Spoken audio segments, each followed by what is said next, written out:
gets it off in time, and he's got it, baby! Big time Nets win! The only Net fans you know? The only Nets fans you know? Man. I mean, come on, man. Where are these guys? Welcome back to Only Net Fans You Know podcast. I'm Peter. Welcome to a very special episode, NBA Draft Preview, Point Guards. Very, very special returning guest.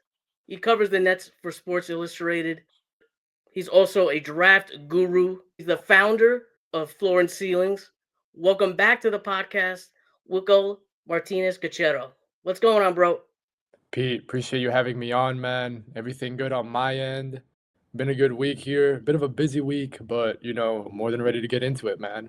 If you're watching for draft preview stuff, this is a Nets podcast. So I'm going to put up on the screen now a timestamp. If you want to skip some of the Nets stuff, that's going to be about a minute or two, and you could go straight to the point guard talk. But for the Net fans that are here, the Nets have locked into the sixth position for the lottery, and now they have a 37.2% chance at a top 4 pick and a 9% chance at first overall. I saw a story that you covered, so I wanted to bring this up quickly also. Khamen Malauch, hopefully I got that right, the big man from Duke, top 10 pick possibly. There's a chance that he may not be able to go into the NBA draft, I saw. And then you wound up reaching out to Duke. Kind of educate me on this. Yeah, sure, man. So Khamen Malauch, big man coming out of Duke. Top 10 guy, like you said. For me, he's higher than that, actually. But, had a little bit of a situation with the U.S. announcing, the Department of State announcing that they would be revoking all South Sudanese visas effective immediately. Now, Malauch is from South Sudan. He was born in South Sudan. So, reached out to Duke because this announcement on behalf of the U.S. government was made right before Duke's game against Houston. Duke basically said that they were aware of the situation, that they were looking into it. I reached out to a few other Division I schools who had other South Sudanese student athletes similarly affected by this. Pretty similar responses across the board, everyone looking into it, no one really having much clarity at that moment in time. But I would expect this issue to be resolved, sooner rather than later. It's much more of a geopolitical flashpoint than it is to do anything basketball related, which of course makes it a little bit more tricky for Malauch and for other, basketball players from South Sudan who are currently in the U.S. But I do think that this will get resolved fairly quickly. All right. Perfect answer. Perfect answer over here. Let's jump into the point guards. Labaron Philon, 6'4", 177 pounds, guard from Alabama. Numbers totally befuddle me. 10 points a game, 31% from 3, 3.8 assists. It seemed like a low first rounder towards the beginning of the year. And all of a sudden, big riser. Is the offensive game really lacking this much? And why such the rise? I think that you're spot on when you say that maybe you look at the numbers and they don't really, jump out all that much. At the same time, I don't think they're bad, right? Like 11 points a game, 4 assists, dealing with an Alabama team that was pretty stacked all year long. Now, I do think that if we're looking at top 15, even top 20, I can't really get there with Phylon. I have him more as a top 25 guy. I think that his offensive limitations is what keeps me from getting him a little bit higher, mostly when it comes to scoring and mostly when it comes to his three. He's a pretty reliable decision maker. He might not go for the home run pass every single time, but he makes mature reads coming out of ball screens and stuff like that. And I think that if the three ball can really improve, then he can return higher value than top 25. But for now, he does have to be, a little bit more of an on-ball point guard. And if he can't really score the ball at that high level, then that puts, some limitations on his NBA outcome. All right, now I'm going to go into the top 5 point guards. Number 5, Nolan Traore, French point guard, He's 6'3", 175 pounds. Very, very early in the season, he was even in the top 3, if I remember. He's playing in a men's league as a very, very young guy. Struggled. A lot of concerns with the shot. Tell me about his game. Walking paint touch, I think that's what defined Nolan's game more than anything. For fans who might be a little bit more familiar with college basketball, I kind of think that DJ Wagner from Arkansas is a little bit similar to Nolan in that they get a ton of paint touches all the time, right? Like they can really burst past their man quite often. But once they do that, the process becomes a little bit more murky, right? Like they're pretty skinny. They're not super athletic when it comes to jumping and dunking on people and things like that. So I think that with Nolan, he's really struggled more than anything with his efficiency. Like he can get into the paint and he can collapse the defense and he can make the right read after that as a passer. But when it's come to scoring, things have been a little tricky for him. With the rim finishing, with the outside shooting, come into play. And I think that in particular in the NBA, if you're a point guard, you've got to finish at the rim or you have to shoot from 3 well. Traore hasn't proven that he can do either one of those things yet. But I do think that there's a pathway to him, reaching that outcome. You mentioned that he started the year really high up, top 3, top 5 pick for many people. Kind of fell now more towards, top 20, maybe even top 25 range. I think that, the expectations on him maybe were a little bit of a burden in the sense that people just expected more from him coming into the year. But I also think it's important to mention, right? Like he plays in the French league against grown men, like you said. But last season, even though he did technically play in the French league, I want to say that he only played for maybe 11 games at the end of the season. So this is really his first full year against pros. And I think that at times he deserves a little bit more of a break when it comes to his analysis. Just because I really don't think that he's been that bad. What's a good player comp? Like if I had to put you on the spot. DJ Wagner. I mean, like, even though he's in college, but Nolan's a prospect, right? Like, if we want to take it more towards the NBA, I guess, like, if we're looking at a higher end outcome, it might be someone similar to Tyrese Maxey, but that takes a lot of trust. And, like, I wouldn't feel comfortable saying, like, oh, he's like Maxey. He's not. That's really kind of the crux when it comes to Nolan. Going over a couple mock drafts and big boards. I got Nolan, 17, Yahoo Sports, Kevin O'Connor, 24 from The Ringer, and 15 on Tankathon. Kind of a mixed bag, but I think everyone can assume that he's going to be taken middle of the first round and down. Top 20, I would say, is his range. Could he be a draft stash? No, I don't think so. And, like, I think that one of the biggest things as well that I kind of want to emphasize now with international prospects, especially, I really feel like the days of the draft and stash are over for the most part, especially if you're a prospect that, you're a high caliber prospect. You want to come over and play in the US, you want to come over and play in the NBA. And if you're not going to play in the NBA, you're just going to go to college and play in the NCAA if you're an international guy. So I think draft and stash is over, except for like very selective second round situations. But when it comes to anyone, high up in the first round or any truly promising international prospect, I would consider that a relic of the past now. All right. Number 4, Kasparas Jakučionis. He's 6'6", 200 pounds, 13 points a game, 32% from 3. Tankathon has him at 5. Kevin O'Connor, Yahoo Sports, has him at 7. I love the creativity. I love his game. I love the size. And I know a lot of people aren't necessarily in love with him. And don't get me wrong, I totally get it. But I just think there's a lot of potential there. And if he can hit his threes, I feel like he could blow the lid off of his potential. The Ringer has him as a Spencer Dinwiddie comp. I'm really, really intrigued to see what you have to say about him. I think that you'll find I'm not a huge fan of Kasparas Jakučionis.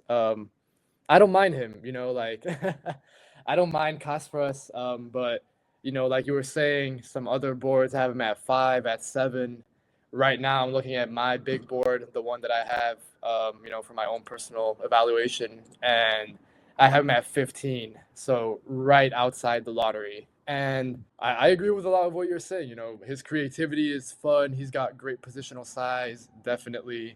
But my biggest concern is that he's a very, very, very ball dominant player, ball dominant guard. He needs the ball in his hands. He needs a ton of touches. He needs to really dribble the ball a lot every single possession to get into a rhythm. And I kind of feel like the NBA is moving away from those sorts of point guards.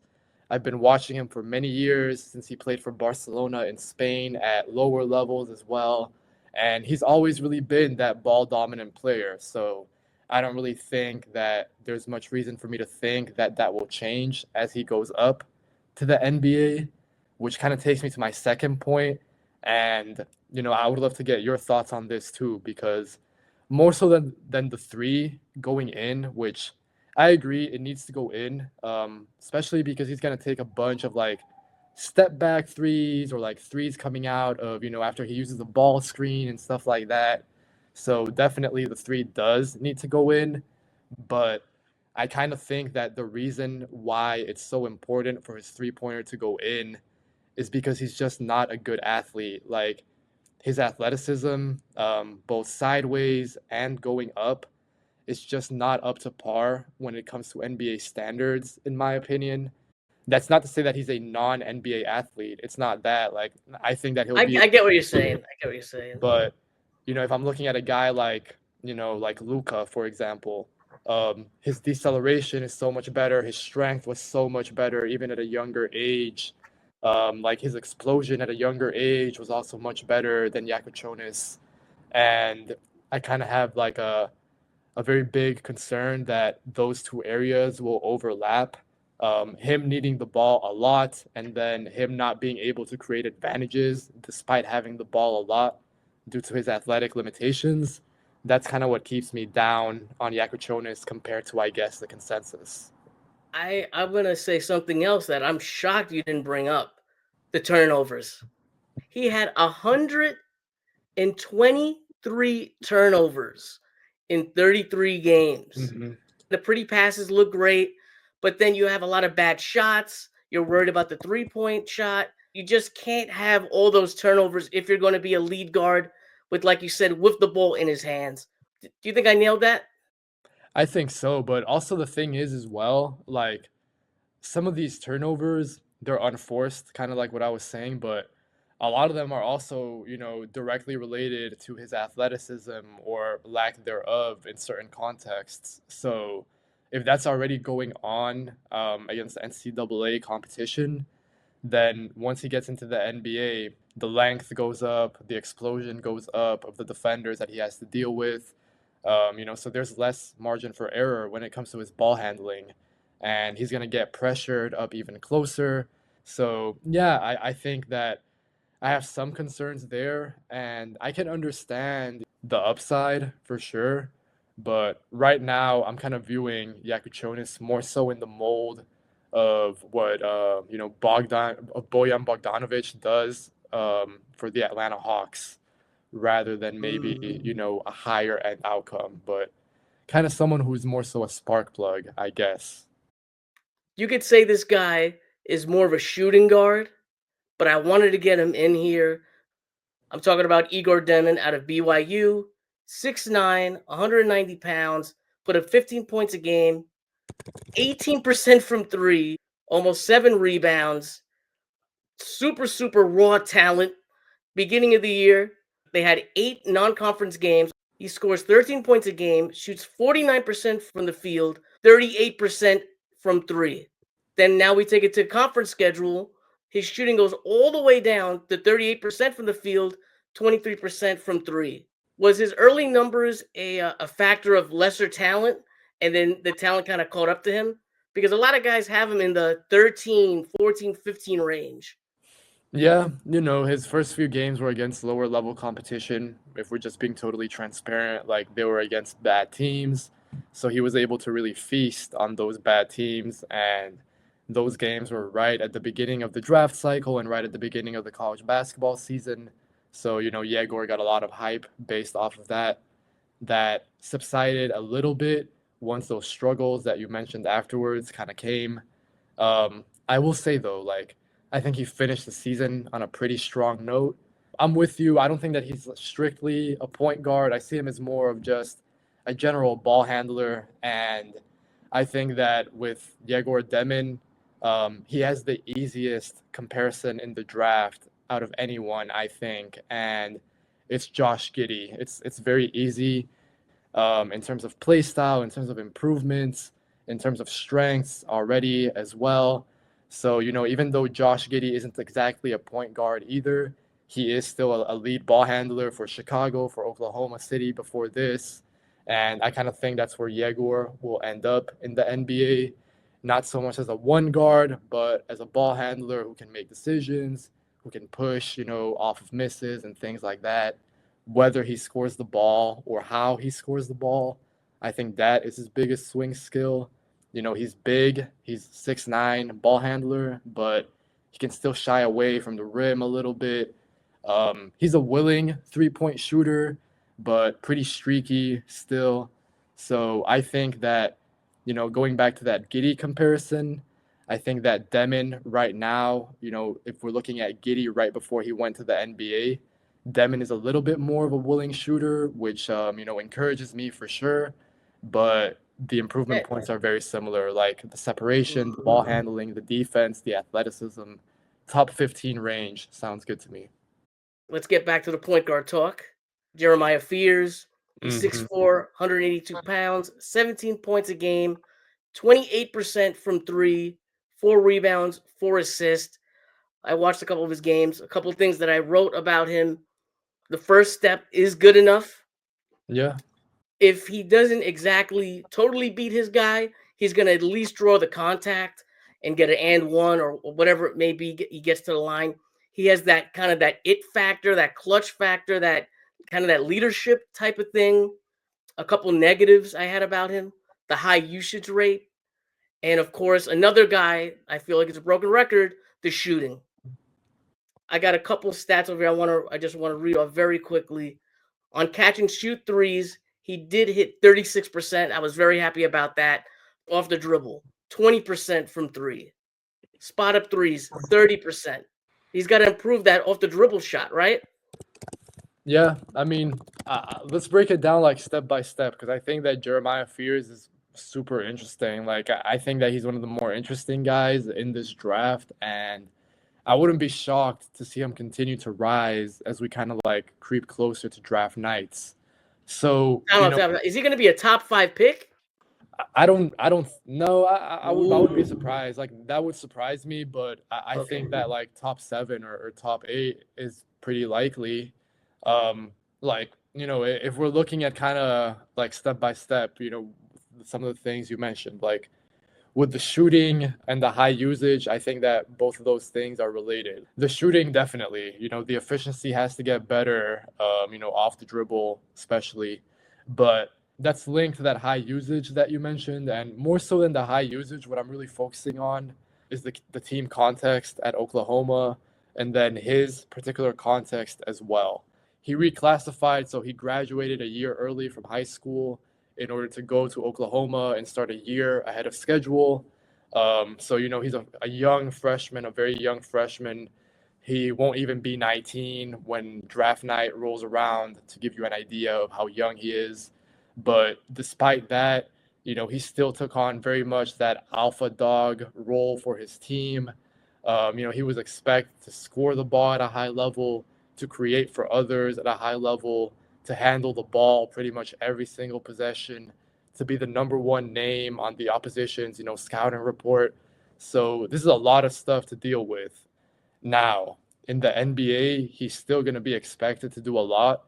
I think that especially if you draft him with the idea of him being, a top 7 point guard, then yeah, you do want somebody who can be, an offensive engine for your team to some extent. And so that's why I'm looking at Jeremiah kind of in that Jaden Ivey mold. If we're looking at, recent drafts and kind of recent teams as well. I think that what we saw with Jaden Ivey in Detroit is that you have a guard who can play on the ball, kind of leading more bench units or second units when Cade Cunningham isn't in the game, but he can also play with Cade.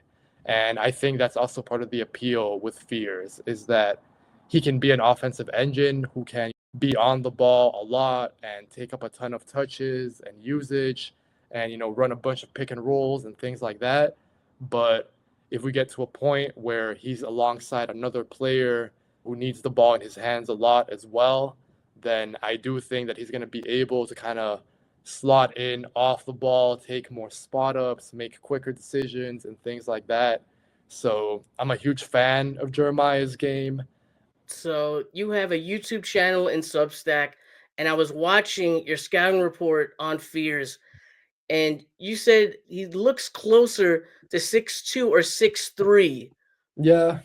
Well, what do you think about the height? Is the height going to be an issue on the next level? Not a huge issue, because I think that, he's a pretty good athlete with a very good first step. I don't know if it's an elite first step, but it's very good, definitely. And then his handle is just great. Like, that's my favorite part of his game.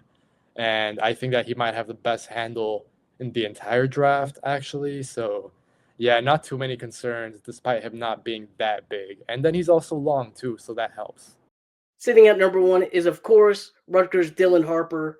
He's 6'6", 215 pounds, 19 points a game, 48% from the field, 33% from three, 4 assists a game, all Big Ten. Obviously the best point guard in the country, best building block in the draft if you don't get Cooper Flagg. He's gotten comparisons to Cade Cunningham, to Jalen Brunson. But you told me something that blew my mind right before we started recording. You might be the only person in the entire world to not have Dylan Harper at number 2 in your mock draft. So you got to break down his game and you got to explain all of this to me because this is fucking crazy. I absolutely do agree that he's the best point guard in this draft by some margin.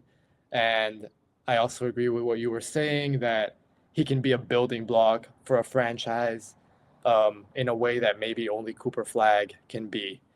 So given all of that, you might be asking yourself like, well, okay, why do I have him at number 2? And I think that it kind of comes down to, like you were saying, like, yes, he's a building block. But it's like, do you truly believe that this building block can translate to championship success? And I think that in order for that to happen, you need a player to become, I would say, almost ridiculously good, like to a point where they might be so good that they kind of end up becoming an NBA all-timer.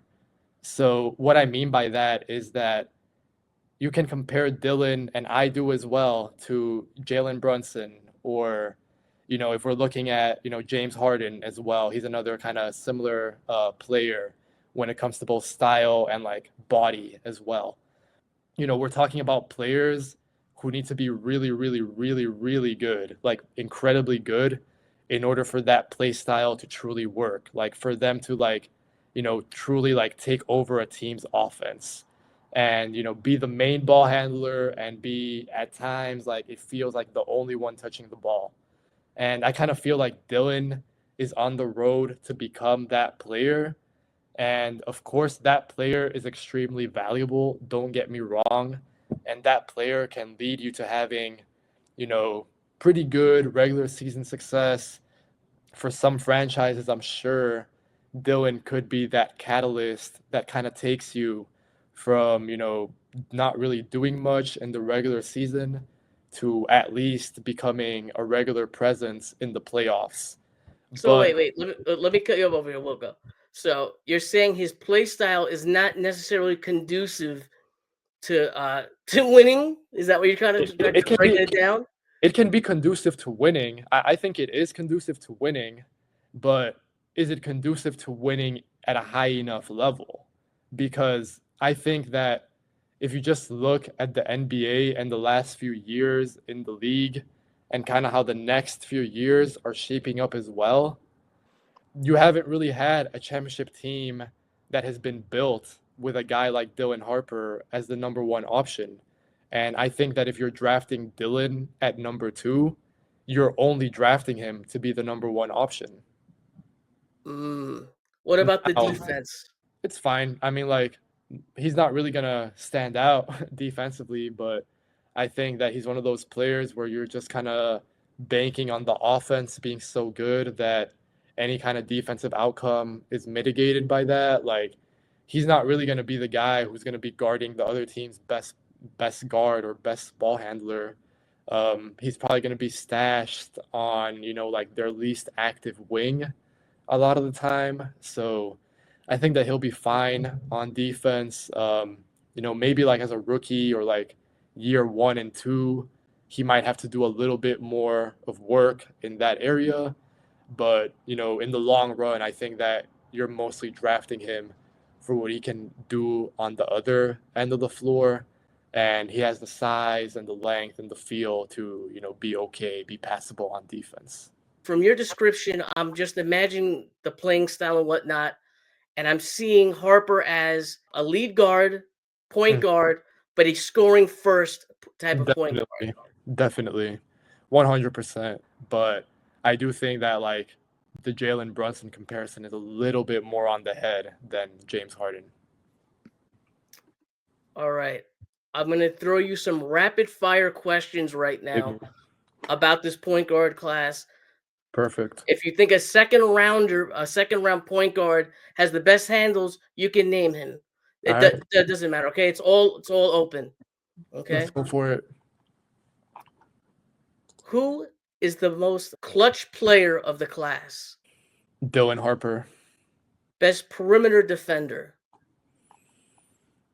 I would say in this point guard class, it's a little bit shallow, but I would probably go with Labaron Philon or maybe Tyrese Proctor. First step? Nolan Traore or Jeremiah Fears. Ball handler? Fears, for sure. Playmaker? I'll say Demin for sure, but I will say this as well real quick. I think that Labaron Philon has a case. And then real quick, since we mentioned Boogie Fland earlier, yes, his finishing at the rim is disastrous, but his playmaking this year was really good and really reliable. 3-point shot? Boogie. I would say Boogie Fland, based on the volume, the percentages, the track record, and also the fact that he can, shoot the three both on and off the ball. Ugliest shot? Damn, that's a tougher question. Ugliest shot. I wouldn't call it ugly, but I would say probably Egor Demin. That's, I think that he's the point guard or the guard with the most questions to answer about his shot. Scorer? Harper, Dylan Harper. Highest floor? Dylan Harper. I would say Dylan Harper because, his floor is pretty safe in that I think that he would pretty much just kind of carry over what he's been doing already at Rutgers. Lowest floor? Traore. I would say Nolan Traore or Boogie Fland out of the guys that we've mentioned. But then real quick, too, if I can bring in the guy who I haven't mentioned, but I'm high on as well as a guard. I have him number 17 on my big board right now. He's an international prospect. Spanish guard Sergio De La Rey. He plays for Valencia in Spain. He could potentially have the lowest floor as well. Last one. Highest ceiling? Okay, 2 answers here. The cheating answer is also Dylan Harper because if he pans out, then he's becoming that sort of James Harden or Jalen Brunson all-star level guard. So I think that very few guys could probably meet that. But other than him, I think that Jeremiah Fears has really, really high potential. Bonus question. Nets are drafting at 6. Mm-hmm. Every point guard is available but Harper. Who do you take? Does this have to be strictly a point guard? Or it has to be a point guard. It's got to be a point guard. Jeremiah Fears, then. Non-point guard. Besides, Bailey's gone, obviously. Flag is gone. we'll say the big three are gone. Everybody else is up for grabs. Man, I might be tempted. I'm gonna go with Knipple, actually. I'm gonna go with Knipple, actually, but I think that VJ Edgecombe would actually maybe be what the Nets go for. And I really like VJ as well, but I'm high on Con, so that's why I'm going with him. Second bonus question. Have you heard anything? Bonus thought as well. Go. Bonus thought to leave you with and to leave the listeners with as well. I think that very potentially there's a high chance that Knipple might actually be what Kasparas Jakučionis is made up to be in this draft. I totally disagree.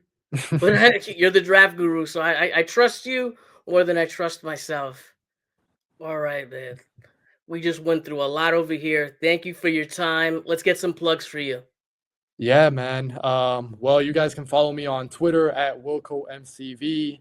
You can follow me on YouTube at Floor and Ceiling, on Substack as well, floorandsceiling.substack.com. But like I said, if you go on my Twitter, you'll be able to find all of that. My YouTube, my Substack, my TikTok as well. Any content that goes on Twitter. I've been publishing, daily notes featuring every single day of the NCAA tournament. So make sure to check that out as well on my Substack. And then, as we kind of rear up towards this, final month or two before the draft, I'll be dropping videos on a weekly basis over on my YouTube with scouting reports, with film study. I'm hoping to have some guests on as well. So it'll be a pretty exciting time on, for the Nets and for NBA draft fans in general. All right, guys. You could, as usual, you could follow me at netsfanpete, on Twitter and YouTube. If this is your first time watching, I'm going to continue this NBA draft series. I want to have Wilko coming back. I got a couple tricks up my sleeve, a couple other draft gurus coming through. Like I said, enjoy the episode, like, subscribe, all that good stuff. Have a great day, have a great night, and let's go Nets. We're out.